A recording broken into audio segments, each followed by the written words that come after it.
చదవబడిన లేఖన భాగంలో మనము చూస్తున్నటువంటి అంశం ఏమిటంటే, వారిని కోరిన రేవుకు ఆయన నడిపించెను. దేవునికి స్తోత్రం కలుగునుగాక. ఈ సమయమందు మనము దేవుని వాక్యాన్ని ధ్యానం చేసుకోవడానికి మనకున్నటువంటి దేవుడు ఇచ్చినటువంటి లేఖన భాగము, అవి నిమ్మళమైనవి, వారు సంతోషించిరి, వారు కోరిన రేవుకు ఆయన వారిని నడిపించెను. చిన్ని ప్రార్థన చేస్తాను వాక్యం నిమిత్తం. ప్రేమల తండ్రి, కృపగల దేవంద్రమునైనా చదవబడిన లేఖన భాగాన్ని విరిచి వడ్డించండి. నీ దాసుని నన్ను మరుగుపరచండి. నీ దాసుని అరికాలు మొదలుకొని నన్నెత్తి వరకు కూడా మీ స్వాధీనంలో ఉంచుకోండి. ఈ సమయమందు ఈ లేఖన భాగాన్ని విరిచి వడ్డించి నీ బిడ్డలమైన మేము వినిచుండగా మీ వాక్యాన్ని ప్రభు మా హృదయంలో నాటండి. అది ఫలించి అభివృద్ధి పొందే మా జీవితాలను, మా బ్రతుకులను చక్కబెట్టులాగున నీ కృప చూపించమని కూడి వచ్చే నీ బిడ్డలు ప్రభు వినగల చెవులు, గ్రహింపగల హృదయం, అంగీకరించే మనసు, ఆనందించే ఆత్మ దయచేయమని యేసయ్య ఉన్నతమైన పరిశుద్ధ నామమున ప్రార్థించి మిక్కిలి వినయముతో బ్రతిమలాడి వేడుకొనుచున్నాము తండ్రి, ఆమేన్. ప్రియమైన బిడ్డలారా, ఈ రాత్రి మనము దేవుని సన్నిధానంలో దేవుని వాక్యాన్ని మనము ధ్యానం చేసుకోవడానికి ప్రభు మనకి ఇచ్చిన వాక్యం ఏమిటంటే, వారిని కోరిన రేవుకైనా నడిపించెను. కోరిన రేవుకు నడిపించడానికి ఇక్కడ ఒక చిన్న వచనాన్ని మనము జ్ఞాపకం చేసుకుందామండి. 26వ వచనం చూసినట్లయితే, వారు ఆకాశము వరకు ఎక్కుచు అగాధమునకు దిగుచూ నుండురి, శ్రమ చేత వారి ప్రాణము కరిగిపోయెను. శ్రమ చేత వారి ప్రాణము కరిగిపోయెను. దాని కింద మనం చూసినట్లయితే, ప్రియమైన బిడ్డలారా, శ్రమకు తాళలేక వారు యెహోవాకు మొర్రపెట్టిరి, ఆయన వారి ఆపదల నుండి వారిని విడిపించెను. దేవునికి స్తోత్రం కలుగునుగాక.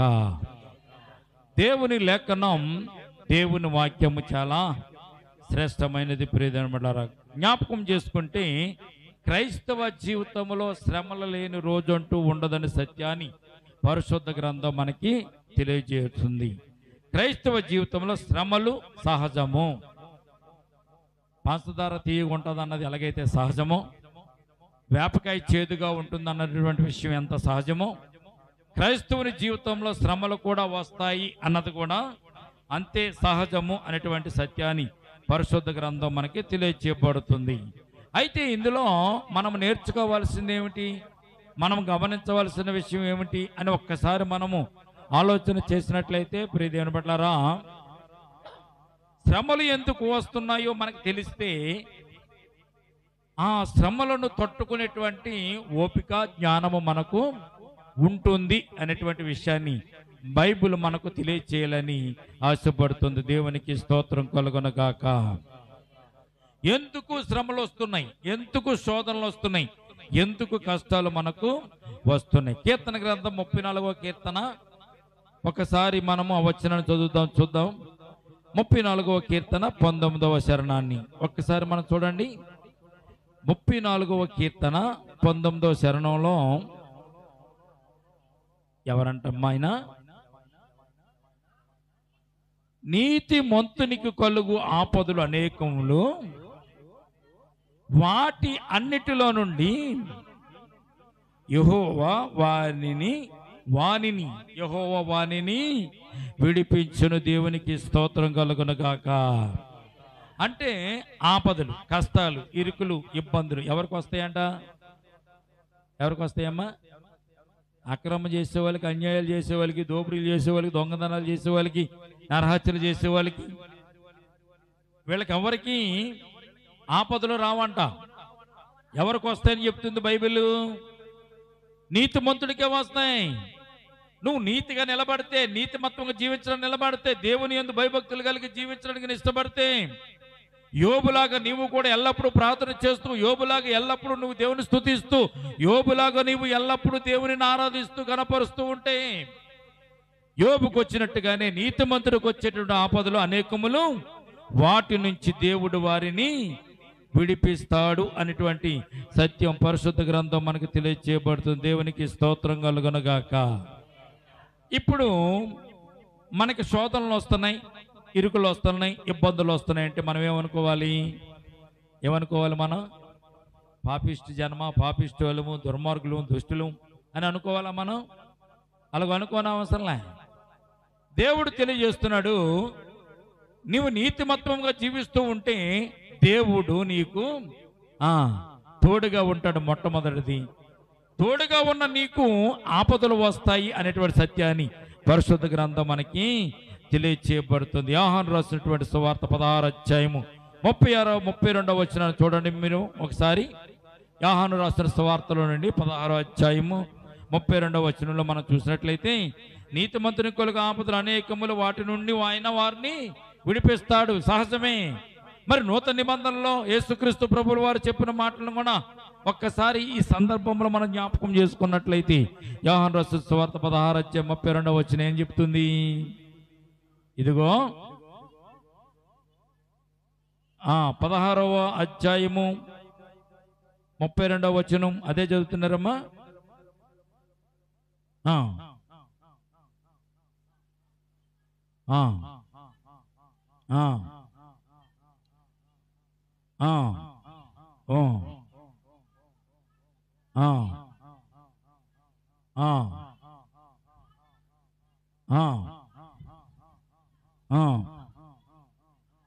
లోకములో మీకు శ్రమ కలుగును. ఏంటంట?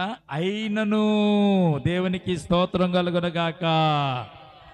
లోకములో మీకు శ్రమ కలుగుతుంది, లోకములో మీకు శోధన వస్తుంది, లోకములో మీరు ఇబ్బందులు పడతారు, లోకములో మీరు కష్టపడతారు, లోకములో మీకు బాధలు కలుగుతాయి, వ్యాధులు కలుగుతాయి, అనారోగ్యాలు వస్తాయి, ఇబ్బందులు వస్తాయి.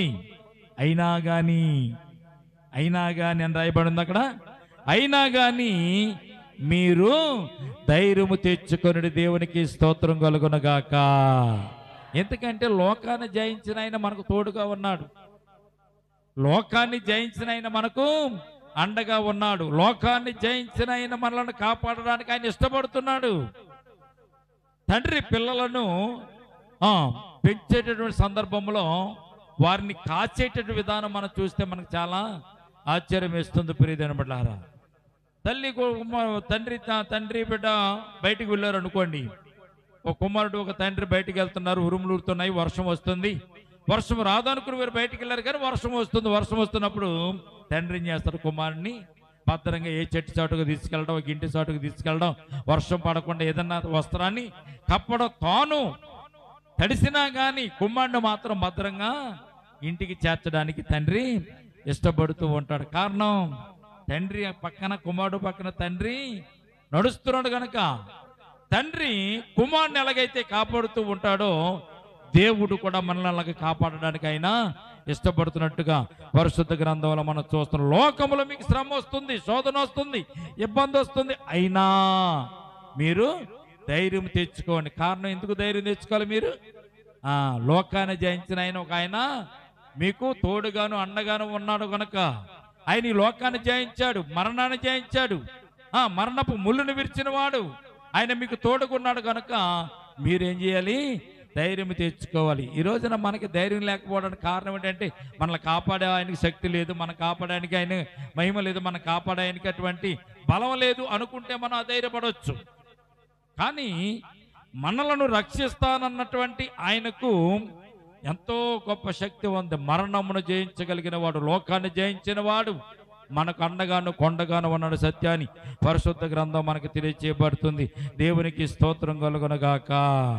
అందుకే ఆయనకున్నటువంటి శక్తి, ఆయనకున్నటువంటి మహిమ, ఆయనకున్నటువంటి ప్రభావము ఎంత గొప్పదో ఆదికాండం 41వ అధ్యాయం 38వ వచనంలో భక్తుడు ఒక మాట మన కొరకు రాసి ఉన్నాడు. చూద్దాం ఒకసారి.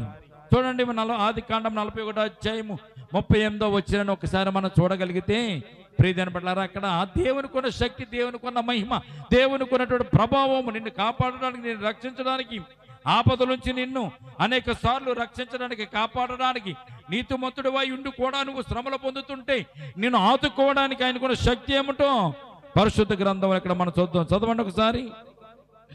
41:38 వచ్చిన ఆది కాండము చూసి ఏమన్నాడంటే అండి, ఇతని వలె దేవుని ఆత్మ కలిగిన వాడు మనుష్యుని మనము కనుగొనగలమా? దేవునికి స్తోత్రం కలుగునుగాక. దేవుని ఆత్మ పొందుకున్నటువంటి యేసేపు చెప్పినటువంటి కథలకు భావాన్ని రాజుగారు విని చెప్తున్న స్టేట్మెంట్ ఇది. ఇతని వలె దేవుని ఆత్మ కలిగిన వాడు. దేవుని ఆత్మ కలిగితేనే గొప్ప కార్యాలు నువ్వు చేస్తూ ఉంటావు. అటువంటి ఆత్మే కలిగి ఉన్నటువంటి ఆయన, అటువంటి ఆత్మను మనకు దయచేయగలిగిన వాడు ఎంత గొప్పవాడు అంటే ఆయన. ఇతని వలె దేవుని ఆత్మ కలిగిన వాడు ఎవడన్నా ఉన్నాడా భూమి మీద? ఎవడలేడు. మనం అనేక మంది దేవతలను పెట్టుకున్నాం, అనేక మంది గుళ్ళు పెట్టుకున్నాం, అనేక మంది విగ్రహాలు పెట్టుకున్నాం. అయినా కానీ ఇక్కడ నాకు వచ్చిన కలల భావం చెప్పడానికి మీకు ఎవరికి కూడా సామర్థ్యం లేదు, సామర్థ్యత లేదు, జ్ఞానం లేదు, తెలివి లేదు. కానీ యేసేపు చెప్పినటువంటి కలల భావం విన్న తర్వాత రాజుగారు చెప్తున్నటువంటి స్టేట్మెంట్ ఇది. ఆ స్టేట్మెంట్ చూసి రాజుగారు ఆశ్చర్యపోయాడు. యేసేపు చెప్పిన కళాభావానికి రాజుగారు ఆశ్చర్యపోయి చెప్తున్న మాట, యేసేపును చూసి ఇతని వలె దేవుని ఆత్మ కలిగిన వాడు భూమి మీద ఎవడున్నాడు అలా కనుగొనగలవా అంటే మన దేవునికి ఎంత శక్తి ఉందండి. అమాయకులైన వారిని, నిరుపేదలైన వారిని, జ్ఞానం లేని వారికి జ్ఞానం ఇవ్వగలిగిన వాడు. అటువంటి బలవంతుడైన శక్తివంతుడైన దేవుడు మనకు తోడుగా ఉన్నాడు కనుకని నీతిమంతునికి కొలుగు ఆపదలు అనేకములైన వాటన్నిటిలో ఆయన వారిని తప్పిస్తాడు. శక్తిమంతుడు కనుక అయినా లోకములో మీకు శ్రమ అయినా కానీ మీరు ధైర్యం తెచ్చుకొని లోకము జయించిన వాడిని నేను మీకు తోడుగా అండగా ఉన్నానని దేవుడు తెలియజేస్తున్నాడు. ప్రియమైన బిడ్డలారా, కనుక పరిశుద్ధ గ్రంథంలో అనేక విషయాలు మన కొరకు దేవుడు వ్రాసి ఉంచాడు. దానియేలు గ్రంథము 3:17 కూడా దానియేలు గ్రంథంలో స్టేట్మెంట్ చూస్తే మనకు మతేపు అవుతుంది. 3:17 చూడండి. దానియేలు గ్రంథము 3:17 మేము సేవించుతున్నటువంటి దేవుడు మండుచున్నటువంటి వేడి కలిగిన ఈ అగ్నిగుండం నుండి మమ్మల్ని తప్పించి రక్షించుటకు సమర్థుడు, మరియు నీ వశమున రాజా నీ వశమున పడకుండా ఆయన మమ్మలను రక్షించిన దేవునికి స్తోత్రం కలుగునుగాక. ఈ మాట చెప్తున్నది ఎవరు? ఈ మాటలు చెప్తున్నది ఎవరండి? ఎవరున్నారు అగ్నిగుండంలోను? అగ్నిగుండం దగ్గర ఎవరున్నారు? అగ్నిగుండం అంచున ఎవరున్నారు? పగపగ మండుతున్నటువంటి అగ్నిగుండం పక్కన ఉండి స్టేట్మెంట్ ఇస్తున్నది ఎవరు? షడ్రకు, మేషేకు, అబేద్నెగోలు. ప్రియమైన బిడ్డలారా, వారికి అంత ధైర్యం ఎక్కడి నుంచి వచ్చింది? వారు సేవించుతున్న దేవుడంట ఈ అగ్నిగుండం నుండి తప్పించడానికైనా సమర్థుడు. అగ్నిగుండం ఏంటి? తుఫానుల నుంచి, గాలి తుఫానుల నుంచి, సముద్రపు వడగ తుఫానుల నుంచి తప్పించగల సమర్థుడు ఆయన, మరణం నుంచి తప్పించగల సమర్థుడు. అటువంటి సమర్థుడైన దేవుడు మాకున్నాడు. అందుకే రాజా నీవు నిలవబెట్టి ఇచ్చిన ఈ విగ్రహానికి మేము మొక్కం. మా దేవుడు సజీవుడు, మేము కొలిసే దేవుడు సజీవుడు కనుక మేము ఆయన్నే కొలుస్తాం, ఆయన ఆరాధిస్తాం, ఆయన్నే మేము గణపరుస్తాం. మరి నీతిమంతులే కదా. మరి షడ్రకు, మేషకు, అబేద్నెగోలు ఏ పాపం చేశారు? ఏ తప్పిదం చేశారు? ఏ పాపం చేయలేదు, ఏ తప్పిదం చేయలేదు. వారి నిజమైన దేవుని వారు పూజిస్తున్నారు, నిజమైన దేవుని వారు ఆరాధిస్తున్నారు. నిలబెట్టించినటువంటి విగ్రహానికి మేము మొక్కమని చెప్పారు, ఖండితంగా చెప్పారు. ఈ రోజున క్రైస్తవులైనటువంటి మనం ప్రతిదానికి మనం పడిపోకూడదు. మనం శోధన జయించేలాగా ఉండాలి, కానీ శోధనలో పడిపోయేలాగా మనము ఉండకూడదు. శోధనలో పడిపోవడం అంటే అర్థం ఏంటి? కంటికి కనపడినది, ఆహారం నోటికి రుచిగా ఉన్నది, మనము దేనినైతే మనము సహించకుండా వాటిని వదులుకోకుండా తినాలని తినేసి తాగాలని తాగేసి ఈ లోకంలో ఉంటామో శోధన జయించలేము అనేటువంటి బైబిల్ తెలియజేస్తుంది.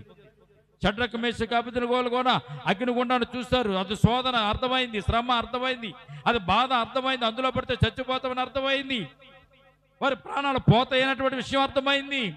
అయినా కానీ షడ్రకు, మేషకు, అబేద్నెగోలు ధైర్యం ఏంటో తెలుసా? మమ్మల్ని తప్పించగలిగిన వాడు సమర్థుడు, మమ్మల్ని విడిపించగలిగిన వాడు సమర్థుడు, మమ్మల్ని ఈ అగ్నిగుండం నుంచి తప్పించే సమర్థుడు. ఒకవేళ ఆయన తప్పించకపోయినా పర్లేదు, కానీ రాజా నువ్వు నిలబెట్టి ఇచ్చినట్టు విగ్రహానికి మేము మొక్కమన్నారు. మా దేవునికి తప్ప మేము ఎవరికి మొక్కము, దండం పెట్టము, చేతులు జోడించమని చెప్పారు వారు. కారణం ఏంటో తెలుసండి? దేవుని మీద వారికి ఉన్నటువంటి ప్రగాఢమైనటువంటి విశ్వాసము అనాలి. ఏంటంటే వారికి ఉన్నది విశ్వాసము. ఎటువంటి విశ్వాసము? ప్రగాఢమైనటువంటి విశ్వాసం, ఎక్కడ కూడా కొదువు లేనటువంటి విశ్వాసం అండి. మరణపు అంచుల దగ్గర ఉన్నారు వారు, అగ్నిగుండపు అంచు దగ్గర ఉన్నారు. బంటులు వీళ్ళని తోసేయడానికి రెడీగా ఉన్నారు. ఎందుకంటే వీరు ఎలాగ మొక్కలన్న సంగతి తెలుసు, మొక్కడానికి రాలేదన్న సంగతి తెలిసి రాజుగారి దగ్గర ఎదురుగుండ పెట్టి అగ్నిగుండంలో పడేయాలని అనుకుని వారిని తీసుకుని వచ్చి ప్రమాదానికి దగ్గరగా, మరణానికి దగ్గరగా, కొన్ని 1-2 అడుగుల దూరంలో మరణానికి దగ్గరగా ఉన్నా కానీ వారికి ఉన్నట్టు విశ్వాసం, మా దేవుడు గొప్పవాడు, దేవునికి స్తోత్రం కలుగునగాక. ఈ రోజున ఎంతమందికి దేవుడు రక్షిస్తాడు అని తెలిసి ఉన్నది అంటే, చాలా మంది మా దేవుడు రక్షిస్తాడని ఎవరికి కూడా విశ్వాసం లేదు, నమ్మిక లేదు. అందుకే క్రైస్తవ జీవితంలో శ్రమలు సహజము. అట్టి సహజమైన శ్రమల నుంచి తప్పించడానికి అయినా ఇష్టపడుతున్నాడు. ఎందుకు వస్తున్నాయో తెలిస్తే మనము ఏం చేస్తామండి? వాటిని తట్టుకునే శక్తిని మనం దేవుని దగ్గర నుంచి పొందుకుంటామని సత్యాన్ని పరిశుద్ధ గ్రంథం మనకు తెలియజేయబడుతుంది. ఎందుకంటే ఎందుకు వస్తుందో తెలిస్తే మన వాటి నుంచి మనము తప్పించుకోవడానికి అవకాశం ఉంది. ప్రియమైన ఆయన వైపుకు మళ్ళడానికి శ్రమలు మన దగ్గరకు వస్తాయి. ఎవరి వైపు మళ్ళడానికి అండి? దేవుని వైపుకు మళ్ళడానికి శ్రమలు మన దగ్గరికి వస్తాయి. 2వ దినవృత్తాంతుల గ్రంథంలో నుండి ఒక మాట మనం చదువుదామండి. చదువుదాని 2వ దినవృత్తాంతుల గ్రంథము 15వ అధ్యాయము 4వ వచనాన్ని మనం చదువుదామండి.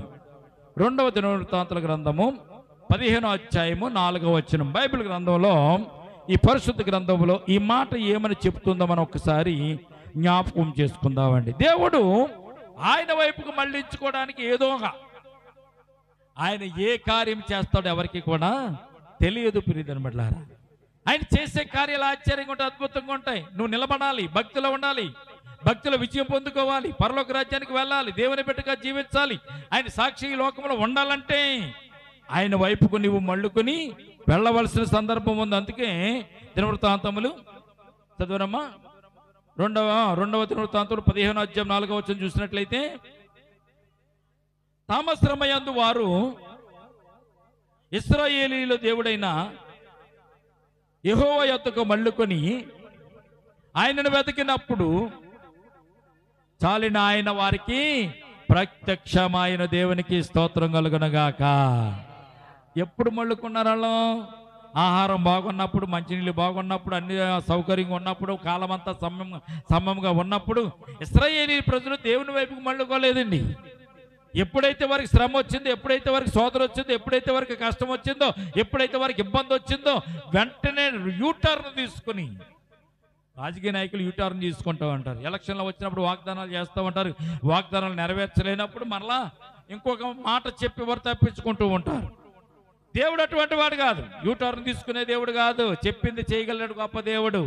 ఇక్కడ ఇశ్రాయేల్ జనాంగం అంతా ఏం చేస్తున్నారంటే అండి, వారికి శ్రమలు వచ్చినప్పుడు, శోధనలు వచ్చినప్పుడు, ఇబ్బందులు వచ్చినప్పుడు, ఇరుకులు వచ్చినప్పుడు వారు మళ్ళుకున్నారంటే ఎవరి వైపు మళ్ళుకున్నారు? దేవుని వైపుకి, యెహోవా వైపుకు వారు మళ్ళుకొనిరి. ఎందుకు వచ్చినాయి శోధనలు ఇప్పుడు చెప్పండి? వారు అంతకు ముందు దేవుడంటే పడనెత్తలేదు, దేవుడంటే గిట్టనెత్తలేదు, దేవుని వైపుకు చూడడం లేదు, దేవుని వైపు ప్రార్థన చేయడం లేదు, దేవునికి మొరకడం లేదు. ఐగుప్తులో నుంచి మళ్ళీ విడిపించిన వాడు ఈయనే అనేటువంటి సత్యాన్ని వారు కాలక్రమేణా మర్చిపోయారు. మర్చిపోయిన తర్వాత వారికి గుర్తు చేయడానికి దేవుడు వారికి శ్రమలను అనుమతించినప్పుడు, శ్రమలు వచ్చినప్పుడు, ప్రియమైన పట్ల శ్రమలలో వారు ఏం చేశారు? దేవుని వైపుకు చదవండి ఒకసారి, మళ్ళొకసారి. శ్రమయందు వారు ఇశ్రాయేలు దేవుడైన యెహోవా యొద్దకు వారు మళ్ళుకొని ఆయనను వెతికినప్పుడు ఆయన వారికి ప్రత్యక్షమాయను, దేవునికి స్తోత్రం కలుగునుగాక. అంటే శ్రమలు వస్తేనే కానీ దేవుడు నీకు గుర్తురాడు అనమాట. శ్రమలు వస్తేనే కానీ తండ్రి నీకు గుర్తుకురాడు, శ్రమలు వస్తేనే కానీ దేవుడిని గుర్తుకురాడు, ఆపద వస్తేనే కానీ దేవుని యొక్క శక్తి నీకు, దేవుని యొక్క బలము నీకు గుర్తుకురాదు. కొన్ని సందర్భంలో పగలనుకోండి ఏదన్నా అనారోగ్యం వస్తే గమ్మున హాస్పిటల్కి వెళ్తాం, అర్ధరాత్రి వస్తే ఎక్కడికి వెళ్తా? ఏమ్మా 1 గంటకు వచ్చింది అనుకో, 2 వచ్చింది అనుకో, ఎక్కడికి వెళ్తాం? ఒకవేళ ఏదన్నా ఆటోని పిలుచుకుని, ఆటోని కట్టించుకుని, ఎవరన్నా సామాన్ తీసుకుని హాస్పిటల్కి వెళ్ళాం అనుకో, హాస్పిటల్ అయినా ఏమంటాడు డాక్టర్ గారు? ఇది ఎమర్జెన్సీ అంటాడు. రాత్రి 10 దాటిన తర్వాత వెళ్తే ఎమర్జెన్సీ. పగలు వెళ్ళావు అనుకో నార్మల్ ట్రీట్మెంట్. ఎమర్జెన్సీ ట్రీట్మెంట్ ఎలా ఉంటుందో తెలుసండి? రూపాయికి 100 రూపాయలు వేస్తాడు ఎమర్జెన్సీ. నీ దేవుని పగలంతా పట్టించుకుంటలేదు, రాత్రులు కూడా నువ్వు పట్టించుకుంటలేదు. ఒకరోజు చూశాడు, 2 రోజులు చూశాడు, 3 రోజులు చూశాడు, నెలంతా చూశాడు. అబ్బే దేవుని వైపుకి అసలు నువ్వు మళ్ళుకుంటలేదు. అర్ధరాత్రి కూడా దేవుడు నీకు ఆయన వైపుకు మళ్ళుకోవడానికి ఆయన ఏం చేస్తారంటే అండి, మార్గాలు ఆయన తెలియజేస్తారు. ఎలాగ తెలియజేస్తాడో ఒకసారి మనం జ్ఞాపకం చేసుకుందాం. లోక రాసిన సువార్త 15వ అధ్యాయము 14వ వచనంలో మనం చదివినట్లయితే ప్రియదేవుని బిడ్డలారా, ఇక్కడ ఒక గొప్ప సత్యాన్ని మనం చూడగలుగుతాం. లోక రాసిన సువార్త 15వ అధ్యాయము 14వ వచనం చదవండి ఒకసారి.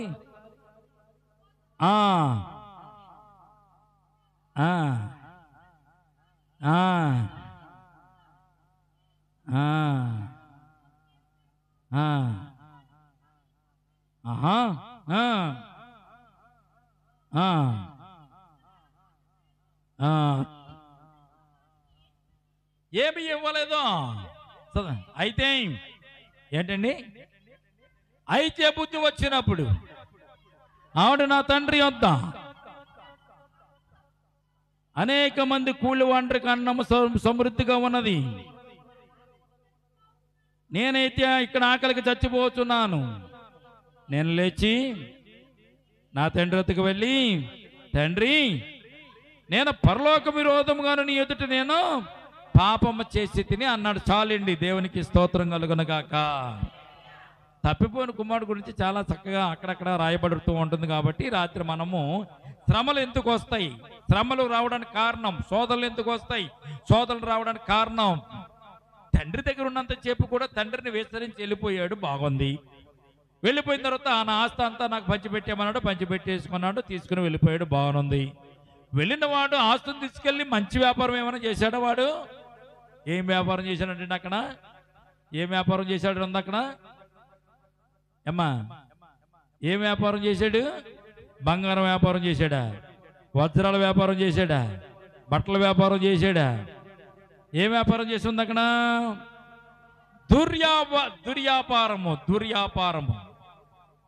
దుర్వ్యాపారం చేశాడంటండి. అంటే నష్టపోయే వ్యాపారం చేశాడంట. దుర్వ్యాపారము వలన పాడు చేసిను. దుర్వ్యాపారం అంటే చాలా ఉంటాయి, కొన్ని వ్యాపారాలు ఉంటాయి. పేకాట కూడా ఒక వ్యాపారం, మందు కూడా ఒక వ్యాపారం. దుర్వ్యాపారము ఉపయోగపడినటువంటి వ్యాపారాలు చాలా ఉంటాయి కొన్ని భూమి మీద. వాటిని చేసి వీడు ఏం చేశాడంటండి, తన సొమ్మంతా పోగొట్టుకున్నాడు. ఇది సహజమే. సరే, సొమ్మంతా పోగొట్టుకుని మళ్ళీ సంపాదించుకోవడం పెద్ద విశేషమే ఉంది దానికి. కానీ ఇంటి దగ్గర నుంచి వెళ్ళిన కాడి నుంచి తండ్రి ఇచ్చిన సంపాదన తీసుకున్నాడు, తండ్రి ఇచ్చిన డబ్బు అంతా వాడుకుంటున్నాడు. కానీ తండ్రిని మాత్రం గుర్తు చేసుకోలేదు. తండ్రిని గుర్తు చేసుకోలేదు. ఎప్పుడు తండ్రిని గుర్తు చేసుకున్నాడంట? అక్కడ ఒక మాట రాయి, బుద్ధి వచ్చినప్పుడు తండ్రిని గుర్తు చేసుకున్నాడు. అంతకు ముందు బుద్ధి రావడానికి, తండ్రిని గుర్తు చేసుకోవడానికి కారణం ఏంటో తెలిసింది. అక్కడ మనం కారణం చూస్తాం ఒకసారి. 14వ వచనం చూడండి. దుర్వ్యాపారం వలన ఆస్తి అంతా పాడు చేసిన తర్వాత ఖర్చు అయిపోయింది. ఆ దేశమందు ఏమొచ్చిందంటే అండి, గొప్ప కరువు వచ్చిందంట. దేవునికి స్తోత్రం కలుగును గాక.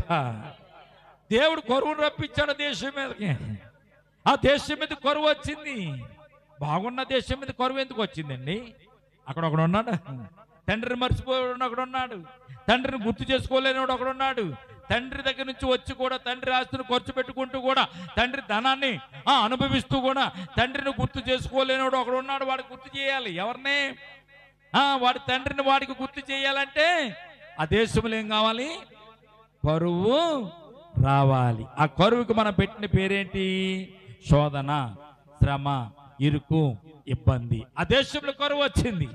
కరువుని ఎవరు పంపించారు? ఇప్పుడు దేవుడు ఆ దేశానికి కరువు దేవుడే పంపించాడు. ఎందుకంటే మారాలి, అది మార్పు పొందాలి, తండ్రి వైపుకి చూడాలి, తండ్రి దగ్గరికి రావాలి, తండ్రి నేను తప్పు చేశానని చెప్పాలి, తండ్రి నాకు పొరపాటు అయిపోయిందని మరలా తండ్రి దగ్గర కాళ్ళ మీద పడాలి. అందుకు ఆ దేశంలోనికి కరువు వచ్చిందంటే దేవునికి స్తోత్రం కలుగును గాక. బుద్ధి వచ్చిన తర్వాత కరువు వచ్చింది, కరువులో తినడానికి తిండి లేనప్పుడు పందులు మేపడానికి వాడు పందులు మేపే ఉద్యోగాన్ని సంపాదించుకున్న తర్వాత పందులు తినే పొట్టు దగ్గరికి వెళ్ళి కరువు వచ్చింది కాబట్టి తినడానికి లేదు కనుక పందులు తినే పొట్టు కూడా తినడానికి ఇష్టపడినప్పుడు పందులు తినకపోతే పందులు కూడా వీడిని దూరం పెడితే అప్పుడు అనుకున్నాడు, నా తండ్రి దగ్గర అనేక మంది కూలి వాండ్రకు అన్నము సమృద్ధిగా ఉంది, పని చేసినా పని చేయకపోయినా నా తండ్రి వారికి సమృద్ధిగా అన్నం పెడుతున్నాడు. నేను ఇక్కడైతే ఆకలికి చచ్చిపోతున్నాను కనుక నేను లేచి నా తండ్రి దగ్గరికి వెళ్ళి నా తండ్రి వద్దకు వెళ్ళి, తండ్రి, నేను పరలోకం విరోధముగా నీ ఎదుట నేను పాపము చేసి తిని. ఎప్పుడు వచ్చాడు తండ్రి? ఎప్పుడు గుర్తుకొచ్చాడు? ఆ దేశంలో కరువు వచ్చిన తర్వాత, డబ్బంతా ఖర్చు పెట్టేసిన తర్వాత, డబ్బంతా అయిపోయిన తర్వాత మరలా తండ్రి వద్దకు మళ్ళుకోవడానికి దేవుడు వేసినటువంటి ప్రణాళిక ఏంటో తెలుసండి. ఆ దేశానికి కరువును దేవుడు రప్పించినట్లుగా పరిశుద్ధ గ్రంథం మనం చూస్తున్నాం. అంటే అర్థం ఏంటి? ఇక్కడ తప్పిపోయిన కుమారుడు మరలా మళ్ళీ తండ్రి దగ్గరికి రావాలంటే, మొర్లుకొని తండ్రి దగ్గర రావాలంటే, పాపాన్ని తెలుసుకుని తప్పుని తెలుసుకుని మరలా తండ్రి దగ్గర రావాలంటే ఆ దేశానికి ఏమొచ్చిందండి? కరువు వచ్చింది, శ్రమ వచ్చింది, కాటకం వచ్చింది, ఇబ్బంది వచ్చింది. కనుక వాడు మరలా లేచి తన తండ్రి దగ్గరికి వచ్చినట్లుగా పరిశుద్ధ గ్రంథంలో మనం చూడగలుగుతున్న కీర్తన గ్రంథం 119వ కీర్తన 66వ శరణాన్ని ఒకసారి మనం జ్ఞాపకం చేసుకుందాం. చూడండి, 119వ కీర్తన 66వ శరణాన్ని చూడండి ఒకసారి. 119వ కీర్తన 66వ శరణం.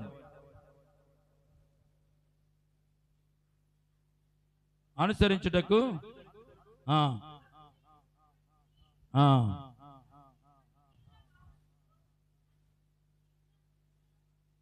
66 అమ్మా, 66.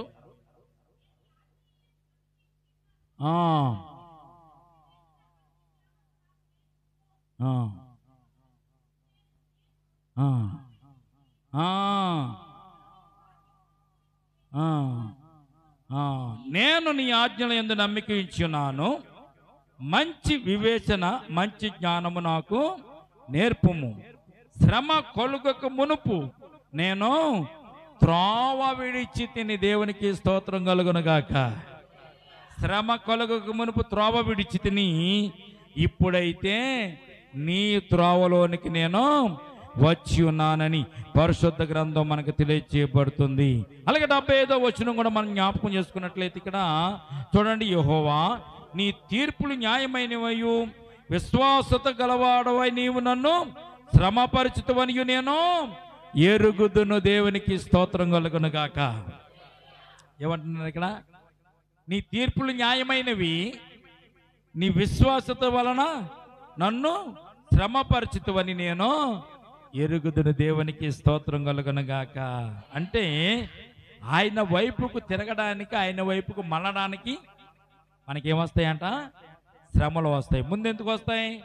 ఎందుకు వస్తాయో తెలిస్తే వాటి నుంచి మనం తప్పించబడతాము, బలపరచబడతామని ధైర్యం తెచ్చుకుంటామని మొట్టమొదటి విషయాన్ని మనం జ్ఞాపకం. రెండవది, ఆయన వైపుకు తిరగడానికి మనకు శ్రమలు వస్తాయని దేవుని వాక్యం మనకు తెలియజేయబడుతుంది. మూడవ విషయం ఏంటంటే, దేవుడు మనకు పంపించే శ్రమల వల్ల మనం ఏమవుతామంటే అండి, ప్రక్షాళన చేయబడతాం. దేవునికి స్తోత్రం కలుగునుగాక. మన జీవితం, మన బ్రతుకు, మన శరీరం, మన తలంపులు, మన ఆలోచనలు ఇవన్నీ కూడా ప్రక్షాళన చేయబడాలంటే, పాపం నుంచి, తప్పుల నుంచి, పొరపాట్ల నుంచి ప్రక్షాళన చేయాలంటే దేవుడు మనల్ని ఏం చేస్తాడో ఒక్కసారి మనం జ్ఞాపకం చేసుకుందాం. యెషయా భక్తుడు రాసినటువంటి 48వ అధ్యాయము 10వ వచనం చూడండి. 48వ అధ్యాయము 10వ వచనంలో ఒక్కసారి మనం ఆ మాట మనం జ్ఞాపకం చేసుకుని మనము ఎలాగ ప్రక్షాళన దేవుడు మనం చేస్తాడో ఒక్కసారి మనం చూద్దాం. నేను నిన్ను పుటము వేసి తిని, ఏంటంటే అండి, వెండిని వేసినట్లు కాదా, ఇబ్బంది కొలుములో నిన్ను పరీక్షించి తిని. దేవునికి స్తోత్రం కలుగును గాక. బంగారాన్ని పుటం వేస్తారు. పుటం వేయడం అంటే కాలుస్తారు. మస్ట్ అంతా తీసివేయడానికి మట్టి మూసలో ఉంచి బాగా వేడి చేస్తే ఆ బంగారం అంతా దోమలో ఉన్నటువంటి మస్ట్ అంతా పోయి బంగారము మేలిమి బంగారం లాగా తగ్గ మెరిచిపోతుంది. ఎందుకు దానికి మస్టు పడుతుంది, ఎందుకు కిలం పడుతుంది అంటే ఒంటి మీద వేసుకున్నప్పుడు ఒంటి మీద ఉన్నటువంటి ఈ చెమట వల్ల వచ్చే ప్రతి మట్టి వల్ల వచ్చేటువంటి ప్రతి ఈ మస్టు అంతా దానికి పట్టి అందం పోతుంది. ఏదైనా ఫంక్షన్కి వెళ్ళాలంటే మనం ఏం చేస్తారో తెలుసండి, బంగారపు వస్తువులు ఉన్న వాళ్ళు మెరుగు పెట్టించుకుంటారు అంటే వెళ్ళి మెరుగు పెట్టించుకుంటారు. ఆ మెరుగు పెట్టించుకునేటప్పుడు దాన్ని కాల్చాలి, కాల్చకపోతే దానిపైన మస్టు పోదాం, కాల్చాలి, యాసిడ్లో వేయాలి, దాన్ని శుభ్రపరచాలి. అప్పుడు దానికి ఉన్నటువంటి అందం మరలా పూర్వకాలం ఉన్నటువంటి అందం దానికి మరలా వస్తుంది. అందుకే యెషయా భక్తుడు ఇక్కడ రాస్తున్నాడు, నేను నిన్ను పుటమి వేసి తిని వెండిని వేసినట్లు కాదు. వెండిని అగ్నిలో కొలుములో వేసి కాలుస్తారు, అది అలా కాదు, నిన్ను పుటం వేసింది. ఎలా పుటం వేశాడంటే దేవుడు మరలను ఇబ్బంది కొలుములో నిన్ను పరీక్షించి తిని. దేవునికి స్తోత్రం కలుగునగాక. ప్రక్షాళన చేయడం అంటారు. అది నీకు ఇబ్బందులు వస్తేనే కానీ దేవుని వైపు తిరగవన్న సంగతి దేవుడికి తెలుసు. నీకు నాకు తెలవపోయినా కానీ ఇబ్బందులు వస్తే, కష్టం వస్తే, ఇరుకులు వస్తే, అనారోగ్యం వస్తే, ఆరోగ్యం పాడైపోతే, ఎవరన్నా నిన్ను తిడితే, ఎవరన్నా నిన్ను మాట అంటే బాధలు పడుతూ అప్పుడు దేవుని వైపు తిరిగి, ప్రభువా నేను ఏమనకుండా నన్ను ఏంటి ప్రభు ఇలా అంటున్నారు అని నీవు దేవుని వైపుకి తిరగాలని, ప్రక్షాళన చేయాలని దేవుడు ఏం చేస్తారంట, వెండిని వేసినట్టుగా కాదు, ఇబ్బంది కొలుములో నిన్ను నేను పుటము వేసి తిని అని దేవుడు తెలియజేస్తున్నాడు. దేవునికి స్తోత్రం కలుగునగాక.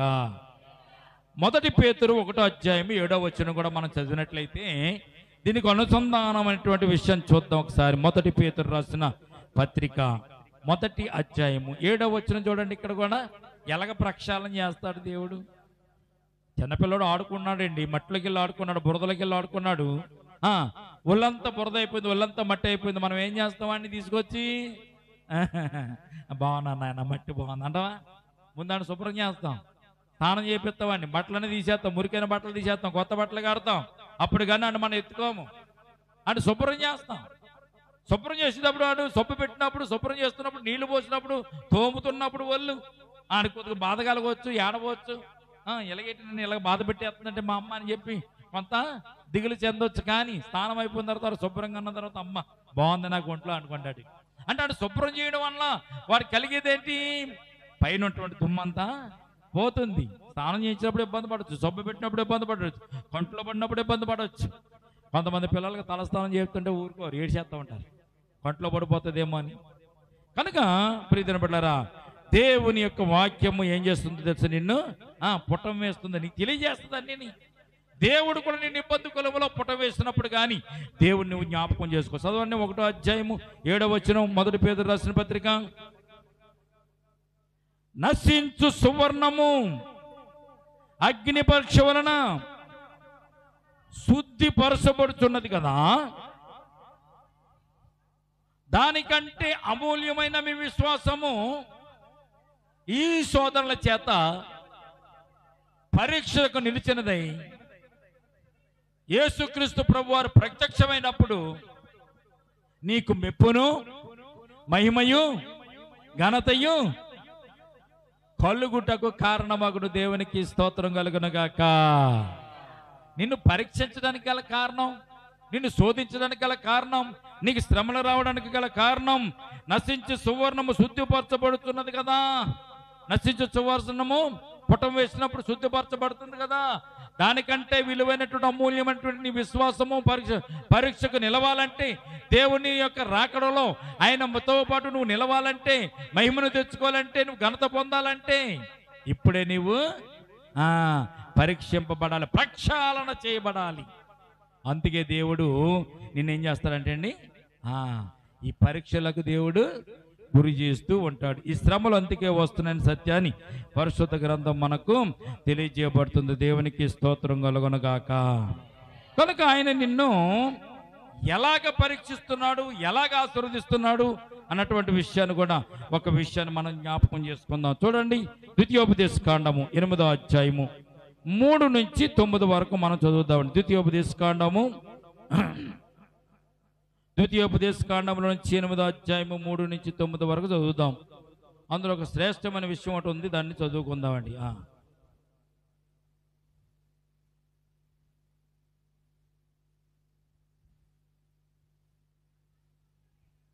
ఆహారం వల్లనే కాక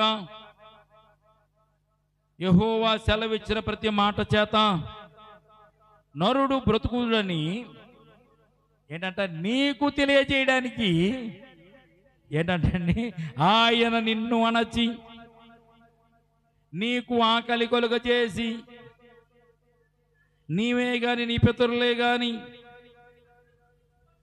ఎన్నడు ఎరిగని మన్నాతో నిన్ను పోషించెను. ఈ 40 సంవత్సరములు నువ్వు వేసుకున్న బట్టలు నీకు పాతకెళ్ళలేదు, నీ కాలు వాయలేదు.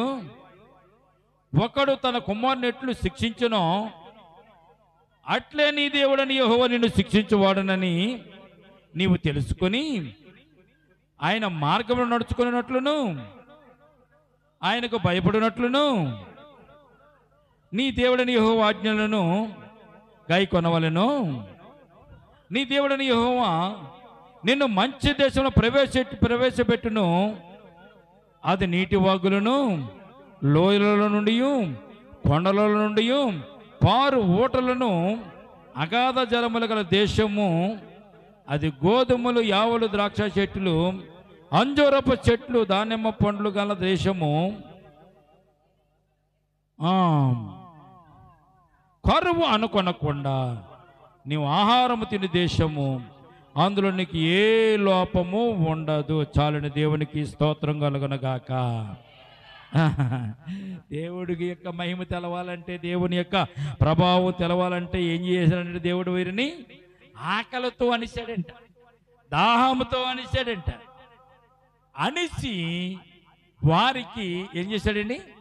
ఆహారం కావాలంటే మన్నాను కురిపించాడు, దాహం కావాలంటే బండ నుంచి నీళ్లు రప్పించాడు, మాంసం కావాలంటే పూరెళ్ళనైనా రప్పించాడు. ముందు ఆకలి చేత దేవుడు వారిని అణిచి ఆయన మహిమను వారికి చూపించినట్లుగా పరిశుద్ధ గ్రంథంలో మనం చూస్తున్నాం. ప్రియమైన బిడ్డలారా, కనుక ఈ రాత్రి మనం దేవుని సన్నిధానంలో జ్ఞాపకం చేసుకోవాల్సిన విషయం ఏంటంటే, మనకు శోధనలు వచ్చినాయని భయపడకూడదు, శ్రమలు వచ్చినాయని భయపడకూడదు, వేదనలు వచ్చినాయని భయపడకూడదు, అనారోగ్యం వచ్చిందని భయపడకూడదు, ఎవరో నన్ను తిట్టారు అని చెప్పి నిందలు పడుతున్నామని భయపడకూడదు.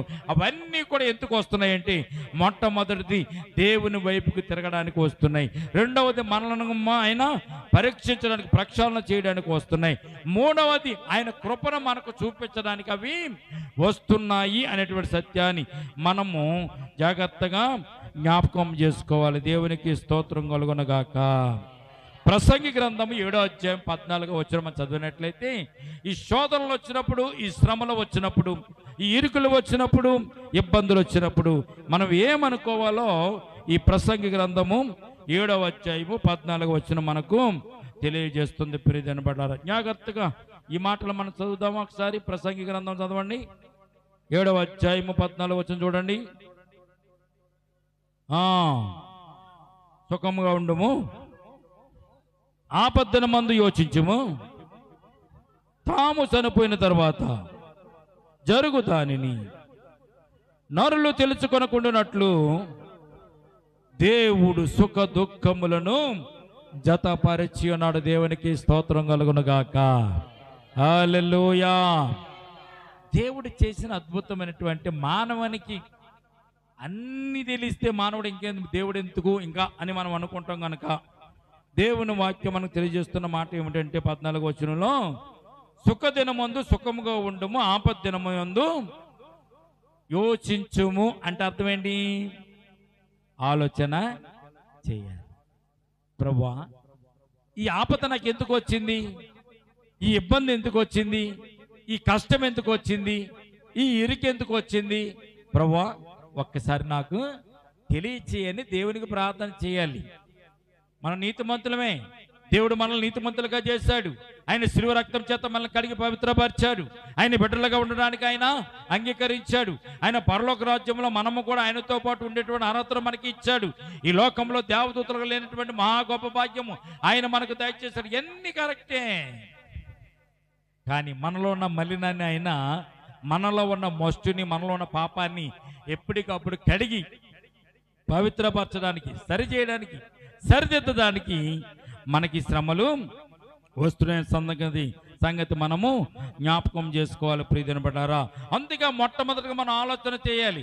సుఖ దినముల యందు నువ్వు సుఖముగా ఉండుము, ఆపద్దినమునందు నీవు యోచించాలి, ఆలోచన చేయాలి. ఎందుకు వచ్చిందని ఆలోచన చేయాలి. ఏ తప్పు చేస్తే వచ్చింది, ఏ పాపం చేస్తే వచ్చింది, ఏ పొరపాటు చేస్తే వచ్చింది, ఎవరిని దూషిస్తే వచ్చింది. నేను దేవుని బిడ్డనయ్యుండి ఎవరు నన్ను దూషించానా, దేవుని బిడ్డనయ్యుండి ఎవరు నన్ను అక్రమంగా అన్నానా, దేవుని బిడ్డనయ్యుండి ఎవరు నన్ను తిట్టానా, దేవుని బిడ్డనయ్యుండి దేవుని ధర్మశాస్త్రం ఉన్నటువంటి విధులను విధానాలను ఒకవేళ నేను వ్యతిరేకించానా, దేవుడు చూపించమన్న ప్రేమను చూపించకుండా ఉన్నానా, నిన్ను వల్ల నీ పొరుగు వారిని ప్రేమించమన్నటువంటి దేవుడు నా పొరుగు వారిని ప్రేమించకుండా ఒకవేళ దేవుని దుఃఖ పెడుతున్నానా, దేవుని ఆయుష పెడుతున్నానా, దేవుని బాధ పెడుతున్నానా అని మనం ఒక్కసారి యోచించుకోవాలి. దేవునికి స్తోత్రం కలుగునగాక. సుఖదినములో సుఖంగా ఉండండి, తప్పులేదు. ఆపద్దినమందు మీరు యోచించాలి. తాము చనిపోయిన తర్వాత జరుగుతానని నరులు తెలుసుకొనకుండానట్లు దేవుడు సుఖ దుఃఖములను జతపరిచి ఉన్నాడు. దేవునికి స్తోత్రం కలుగునగాక. జతపరచడం అంటే అర్థం ఏంటి చెప్పండి? సుఖము ఉంటుంది, దుఃఖము ఉంటుంది.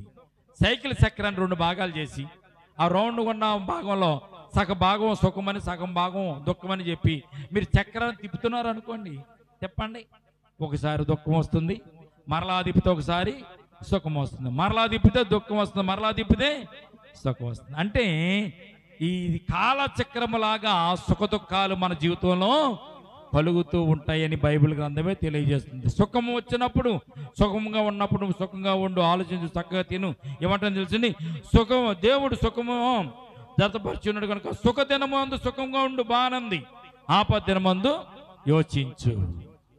ఎందుకంటే ఇది ఎందుకు వచ్చింది అన్నది నువ్వు యోచించకపోతే ఇశ్రాయేలు జనాంగాన్ని ఎలాగైతే 3 రోజుల్లో ప్రయాణం చేసి వెళ్ళిపోవలసినటువంటి వారిని ఎన్ని సంవత్సరాలు నడిపించాడండి దేవుడు?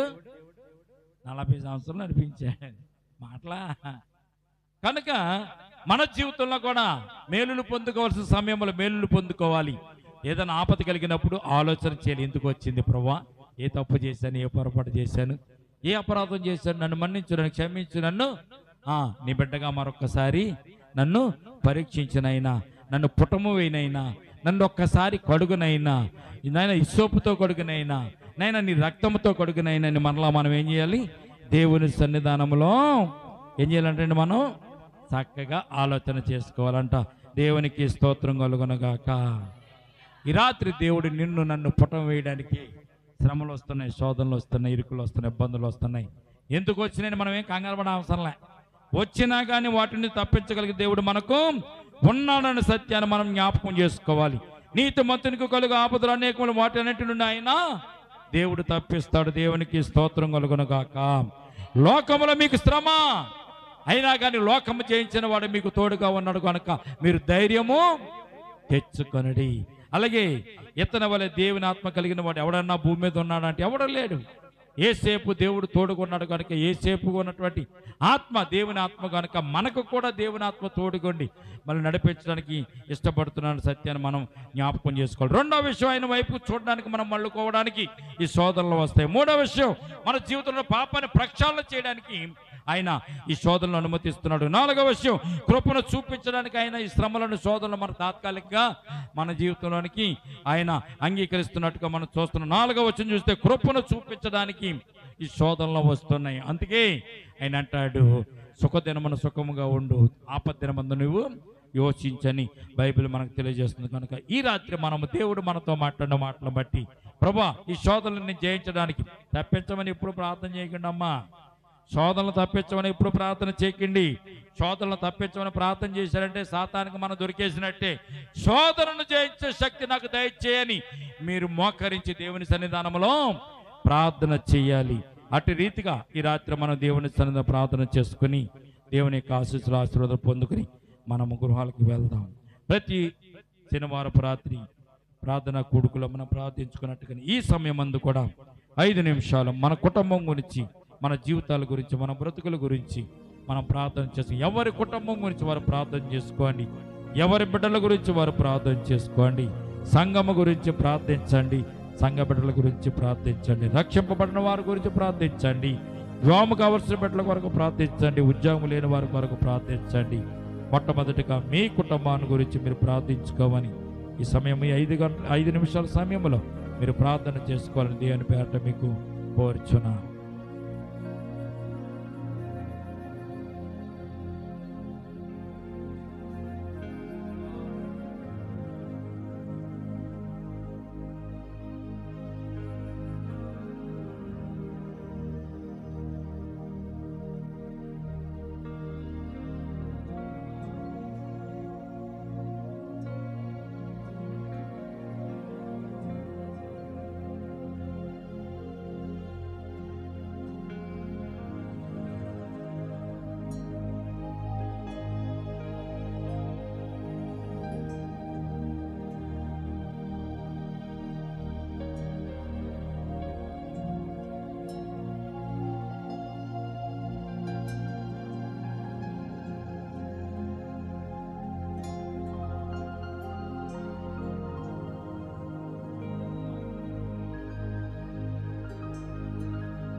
పరమ తండ్రి నీకే స్తోత్రం.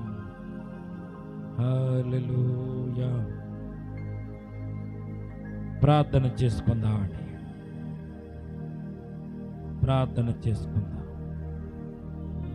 మహాగణుడా, మహోన్నతుడా, పరిశుద్ధుడా, నిత్య నివాసి, ఆకాశ మహాకాశములందు ఆశీనుడైన గొప్ప దేవ యేసుక్రీస్తు ప్రభువా, నీకే వేలాది వందనాలు, స్తుతులు, స్తోత్రాలు తండ్రి.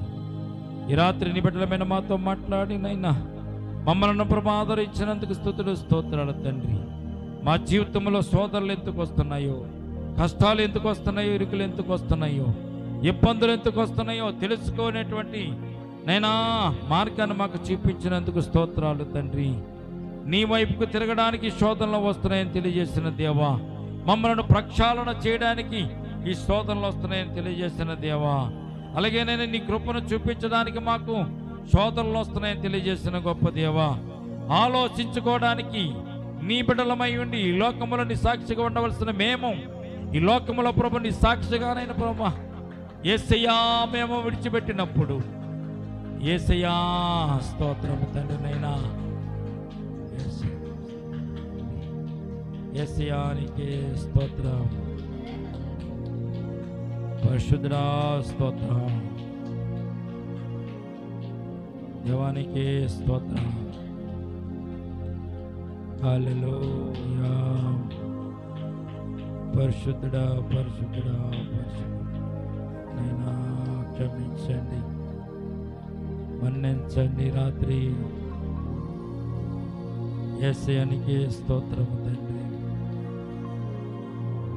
పరిశుద్ధుడా స్తోత్రం, నైనా స్తోత్రం, యేసయ్యానికి స్తోత్రం. హల్లెలూయా హల్లెలూయా. యేసయ్యా స్తోత్రమునే. నీ రాత్రి ప్రభు నీ బిడ్డలు జ్ఞాపకం చేసుకున్నందుకు స్తోత్రాలు, నీ బిడ్డలు దర్శించినందుకు స్తోత్రాలు తండ్రి. నైనా వారిలో ఉన్నటువంటి నైనా అపరాధాల భావనని ప్రభా, వారిలో ఉన్నటువంటి నైనా కల్మషాన్ని తొలగించినందుకు స్తోత్రాలు. నేను వారిని పుటమ వేసినందుకు స్తోత్రాలు తండ్రి. వారి జీవితాన్ని బాగు చేస్తున్నందుకు స్తోత్రాలు. నైనా వారు రక్షింపబడడానికి, నేను నీ పరలోక రాజ్యంలో చేరడానికి, నీ బిడ్డలుగా ఉండడానికి నైనా అర్హతలు దయచేస్తున్నందుకు స్తోత్రాలు తండ్రి. నీ బిడ్డలను రాత్రి కాల సమయంలో పుటమ వేస్తున్నందుకే స్తోత్రాలు. నీ బిడ్డలను ప్రభు ఇబ్బందిని కొలుములో ప్రభు మీరు పరీక్షిస్తున్నందుకే స్తోత్రాలు. వారి జీవితంలో మేలులు చూడడానికి వారిని ప్రభునైనా నైనా శోధనలు, శ్రమలు, ఇరుకులు, ఇబ్బందులు ప్రభు వారి గృహాలలో ప్రభు కలిగిస్తున్నందుకే ప్రభు అన్న విషయాన్ని ప్రభు జ్ఞాపకం చేసుకోవడానికి ఇచ్చిన కృపను బట్టి స్తోత్రాలు తండ్రి. ఏదైనా శ్రమలు వచ్చిన తర్వాత నీ వైపుకు మళ్ళినప్పుడు మరలా తండ్రి నేను మీరు వారిని ఆశీర్వదించి, మరలా మీరు వారిని దీవించి, మరలా ఇశ్రాయేలు జనాంగాన్ని దీవించి ఆస్వాదించిన గొప్ప దేవుడు తండ్రి. ఈ రాత్రి నీ బిడ్డలైన వారిని కూడా నీ సన్నిధానంలో మరలా మరలినప్పుడు, నీ వైపుకు మరలా చూసినప్పుడు నేను తప్పిపోయిన కుమారుడు తండ్రి జ్ఞాపకం చేసుకోవడానికి నైనా ఆ దేశంలో కరువు వస్తేనే కానీ జ్ఞాపకం చేసుకోలేదు నైనా ఆ దేశంలో నైనా కాటకం వస్తేనే కానీ జ్ఞాపకం చేసుకోలేదు. తినడానికి తిండి లేనప్పుడు, కట్టుకోవడానికి వస్త్రం లేనప్పుడు ప్రభా నైనా తండ్రి జ్ఞాపకం చేసుకున్నాడు. పొందులు తినే పొట్టి దగ్గరికి వెళ్ళిన తర్వాత బుద్ధి వచ్చినప్పుడు తండ్రి జ్ఞాపకం చేసుకున్నాడు. తండ్రి వద్దకు మళ్ళుకున్నాడు, మరలా తండ్రి చేత ఆశీర్వదింపబడ్డాడు. అట్టి రీతిగా నీ బిడ్డలు జ్ఞాపకం చేసుకోండి, నీ బిడ్డలను దీవించండి. రాత్రి ఎవరైతే నీ వాక్యం విన్నారో ప్రభా, విన్నటువంటి వాక్యాన్ని బట్టి మీకే స్తోత్రాలు తండ్రి. నైనా నీ బిడ్డలను ప్రభా మరొక్కసారి జ్ఞాపకం చేసుకుని దీవించండి. వారి శ్రమల నుంచి తప్పించండి, ఇరుకుల నుంచి తప్పించండి, ఇబ్బందుల నుంచి తప్పించండి. వారిని పుటమ వేయండి ప్రభా. నైనా నీ రక్తము చేత వారిని కడగండి, నీ రక్తము చేత వారిని ప్రభా పరిశుద్ధపరచండి. నైనా నీ సిలువ రక్తము చేత వారి మలినాలన్నీ కూడా కడిగి వేసి పవిత్రపరచినైనా ఈ రాత్రి నేను ప్రభువాన్ని ప్రభా శుద్ధులుగా చేయండి. మరొక సమయమునైనా ప్రభా నీ ప్రేమను పొందుకోవడానికి, మరొక సమయం నీ ప్రేమల వారు నేను ప్రభా నైనా ఆశీర్వదించబడడానికి నేను కృప చూపించండి. ఇప్పుడు వచ్చిన సంఘాన్ని, సంఘ బిడ్డలు మీరు జ్ఞాపకం చేసుకోండి. నైనా గతించిన వారాలన్నీ కాపాడండి దేవా. రేపటి దినమున మరలా నీ పునరుద్ధరణ పండుగలో ప్రభుని స్తుతించి కనపరిచే బాధ్యత ఇచ్చేయండి. అలాగే తండ్రి నైనా ఇప్పుడు వచ్చిన ప్రతి ఒక్క సంఘాన్ని, సంఘ బిడ్డ జ్ఞాపకం చేసుకుని వారి కుటుంబాల్లో ప్రభా సంతోషాన్ని, సమాధానం దయచేయండి. నైనా నీవే నేను ప్రభు నీ బిడ్డలను ప్రభు ఆదరించండి, ఆదుకోండి. నైనా ఈ రాత్రి నీ కృపను వారికి దయచేయండి, నీ ప్రేమను వారిలో నేను భద్రపరచండి. నైనా వారి కుటుంబాల్లో ప్రభు సంతోష సమాధానాలు దయచేయమని, నీ బిడ్డలుగా నీ సాక్షిగా ఉండేటువంటి కృపను దయచేయమని, అలాగే ప్రభు మా చుట్టుపక్కల ఉన్న ప్రతి ఇంటిని, ప్రతి గృహాన్ని జ్ఞాపకం చేసుకోండి. నీ బిడ్డలందరినీ కూడా ప్రభు రక్షణ పొందిన వారు రక్షణ పొందుకోవాలి, మారు మనసు లేని వారికి మారు మనసు కావాలి. కానీ నీ పరిశుద్ధ మార్గంలో, నేను సత్యమైన మార్గంలో, నిత్యమైన మార్గంలో వారు కూడా నేను ప్రభు ప్రవేశిస్తూ పరలోక రాజ్యానికి వచ్చే భాగ్యం నైనా వారికి దయచేయండి. నరకం నుంచి తప్పింపబడే భాగ్యం దయచేయండి. అటు రీతిగా ఈ రాత్రి నేను ప్రభు నేను సంఘాన్ని, సంఘ బిడ్డలను జ్ఞాపకం చేసి కూడి వచ్చిన బిడ్డల బట్టి స్తోత్రాలు. రానటువంటి వారిని కూడా జ్ఞాపకం చేసుకుంటున్న వారిని కూడా దీవించి ఆశీర్వదించమని ఈ రాత్రి మాతో ఉండి మాతో మాట్లాడినందుకు స్తోత్రాలు చెల్లించుకుంటూ నజరేయుడైన యేసుక్రీస్తు పరిశుద్ధ నామమున యేసయ్యా స్తోత్రాలు.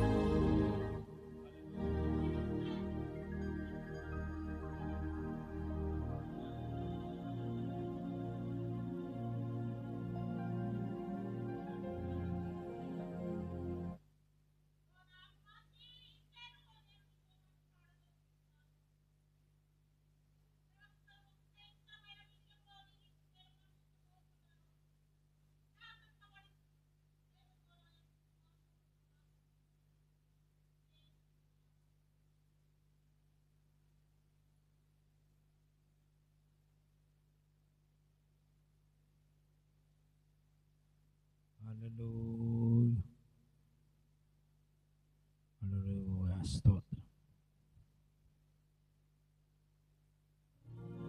మా ప్రార్థన ఆలకించి, మా ప్రార్థన మన్నించి, ఇప్పుడు వచ్చిన సంఘ బిడ్డలు కూడా జ్ఞాపకం చేసుకుని దీవించమని ఈ రాత్రి నేను ప్రేమ బిడ్డలమైన మా అందరి మీద మీ ఆత్మను కుమ్మరించినందుకు, ఆత్మచేత నడిపించినందుకు స్తోత్రాలు చెల్లించుకుంటాం.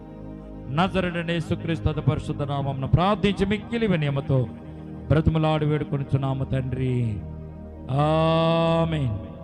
మన తండ్రి అయిన దేవుని ప్రేమయు, కుమారుడైన యేసుక్రీస్తు కృపయు, పరిశుద్ధాత్మని సహవాసం ఇప్పుడు ఎల్లప్పుడు ప్రభోచ్చ పర్యంతము సంగమునకును మనకును సదాకాలము తోడు నెడగుండునుగాక, ఆమేన్. యేసు రక్తమే చేయి, ప్రభేసు రక్తమే చేయి, యేసు నామమున సంపూర్ణ విజయం కలుగునగాక, ఆమేన్, ఆమేన్, ఆమేన్.